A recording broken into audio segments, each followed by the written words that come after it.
Eu tenho que começar pedindo desculpa por não falar espanhol. Eu vou tentar ser o mais lento possível. Qualquer coisa vocês sinalizem. O Mancila morou no Brasil, fala bem português, ele me ajuda aqui. Temos o professor Padre, acabei de conhecê-lo. RELEP, Rede Latino-Americana de Estudos Pentecostais. Essa rede começou há 20 anos atrás, nós tivemos a primeira reunião, 22 anos atrás, 23, né? A primeira reunião nós tivemos no Chile.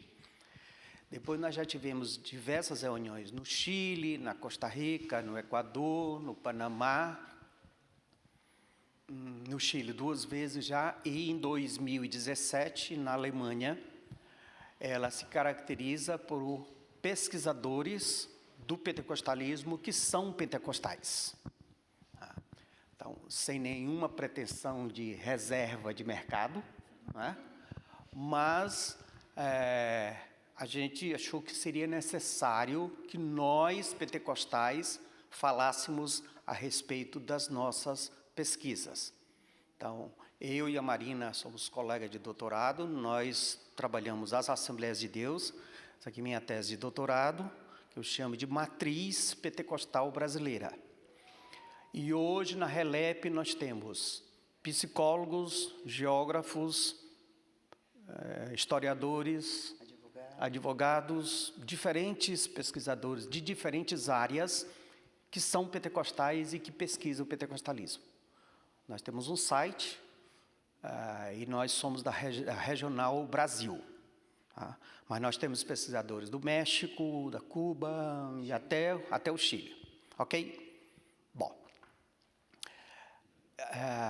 se disse que eu ia falar sobre o meu texto, mas eu optei por fazer uma outra coisa, uma apresentação mais genérica, porque o texto já está lá na revista para vocês assistirem. Falar dos pentecostalismos no Brasil hoje é um desafio absurdo e quase uma loucura da minha parte, porque é impossível a gente definir o que são os pentecostalismos no Brasil. Mas eu vou fazer alguns recortes para vocês terem uma ideia. Você pode passar? Bom, a grande marca do pentecostalismo no século XX é Azusa, que é 1906. É uma novidade para quem pesquisa. Conquanto eu tenho muita reserva a essa tentativa de hegemonia americana, porque os americanos pensam que tudo gira em torno deles. E tem alguns autores que acham que se não aconteceu nos Estados Unidos, não aconteceu no mundo. Mas não é verdade isso. Tem muitos fenômenos pentecostais do que eu coloco na minha tese de proto-pentecostalismo, antes, durante e depois. Pronto. Tem muitos outros fenômenos em outros países. No entanto, Azusa começa no início do século XX. E aí é muito interessante, porque desde que o mundo é mundo, o primeiro bilhão é 1880. E é no século XX que a gente pula de 1 bilhão para 7 bilhões. Então, o pentecostalismo é considerado hoje o fenômeno mais importante da história do cristianismo. Tem gente que trabalha com a ideia de igreja primitiva, depois a reforma protestante e o pentecostalismo, mas ele acontece no século XX, onde você teve uma explosão populacional.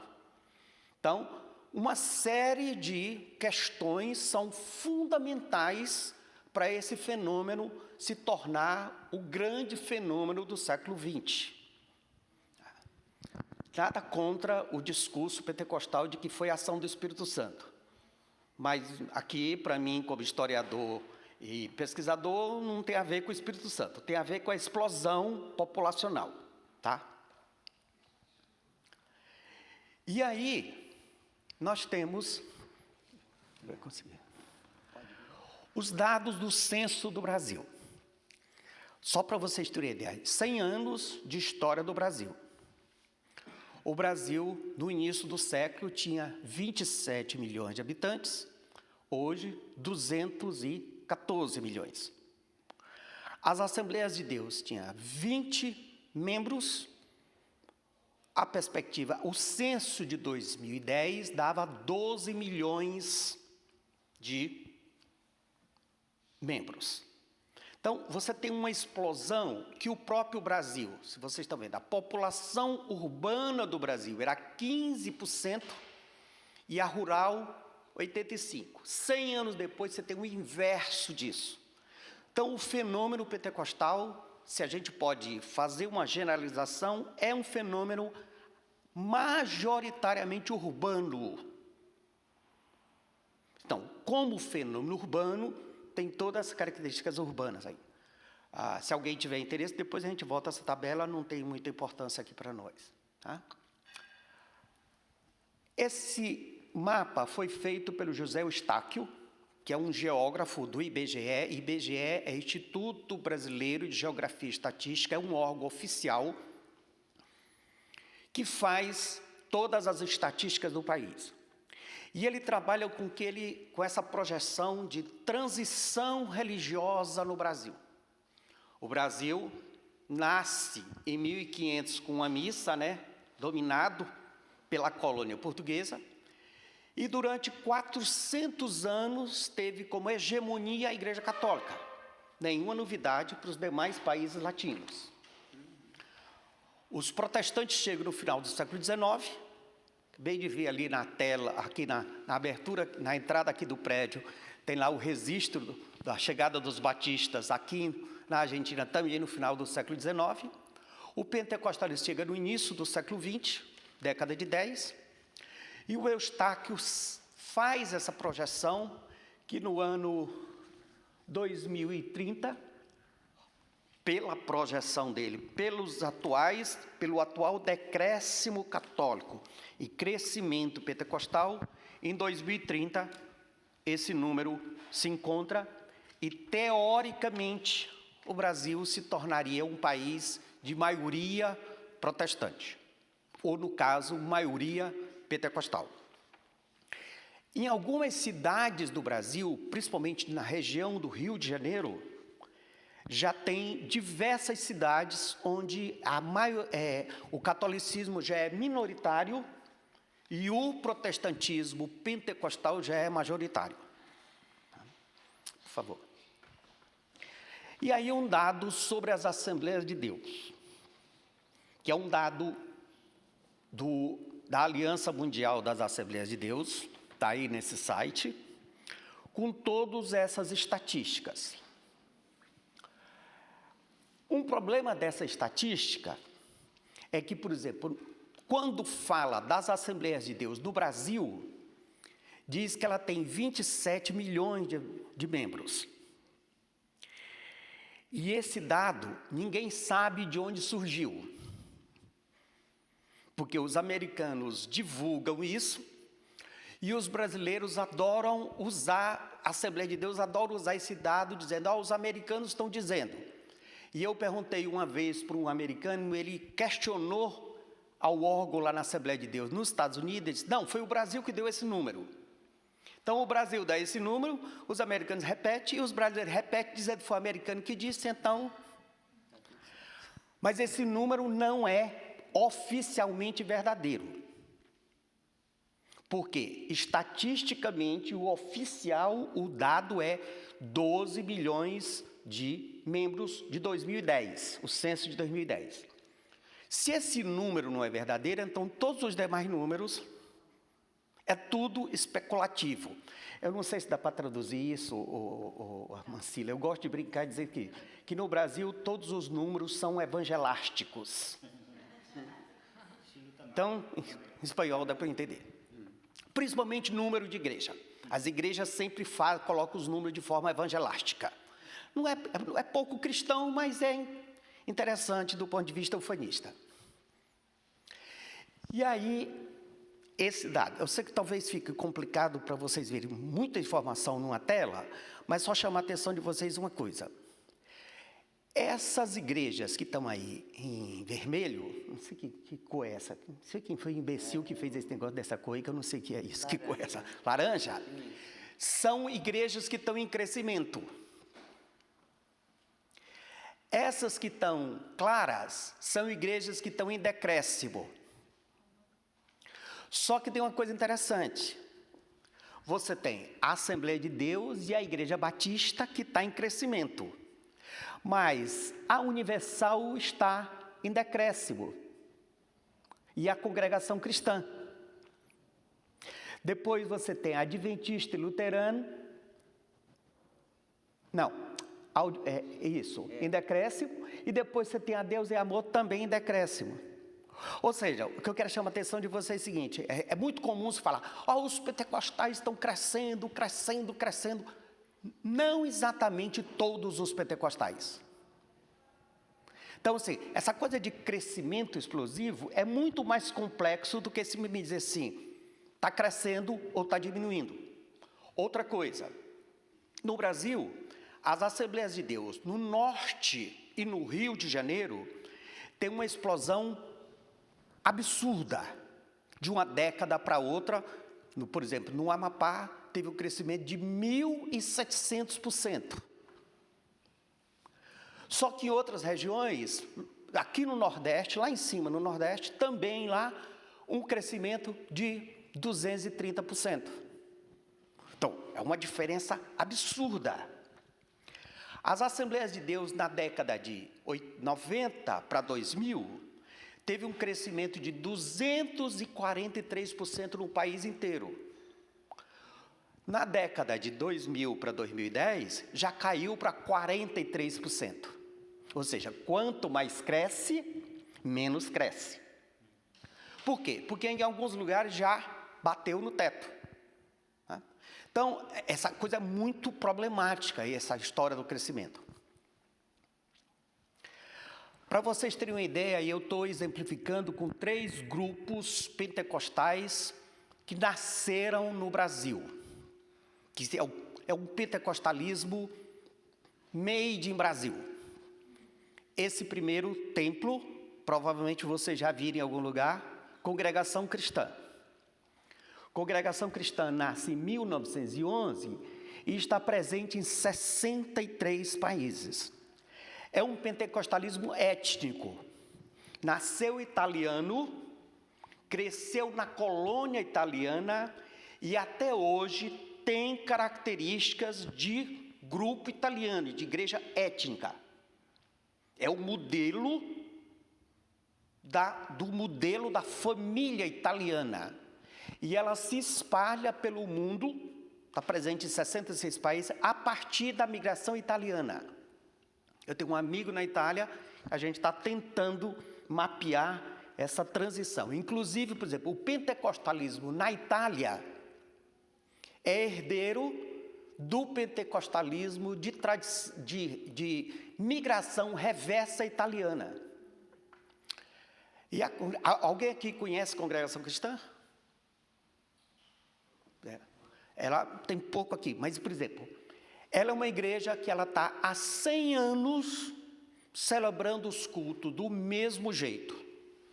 Há 100 anos tem o mesmo inário, tem a mesma liturgia.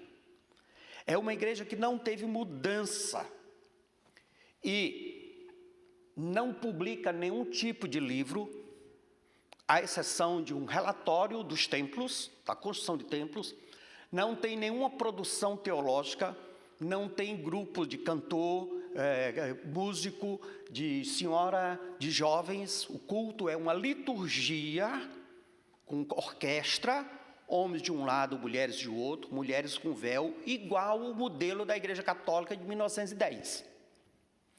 E um dos maiores desafios para um pesquisador sobre a congregação é porque não tem documento para ser pesquisado, porque ela não publica nada. E aí tem a Deus é Amor, IPDA, Igreja Pentecostal Deus é Amor. Nasceu em 1962 e está presente em 75 países. A Deus é Amor é um outro tipo de pentecostalismo absolutamente diferente da Congregação Cristã. perfil socioeconômico muito baixo, gente muito pobre, muito legalista, e que se espalha a partir da década de 70 e 80 pela migração de brasileiros pelo mundo. E até hoje ela mantém muito essas características.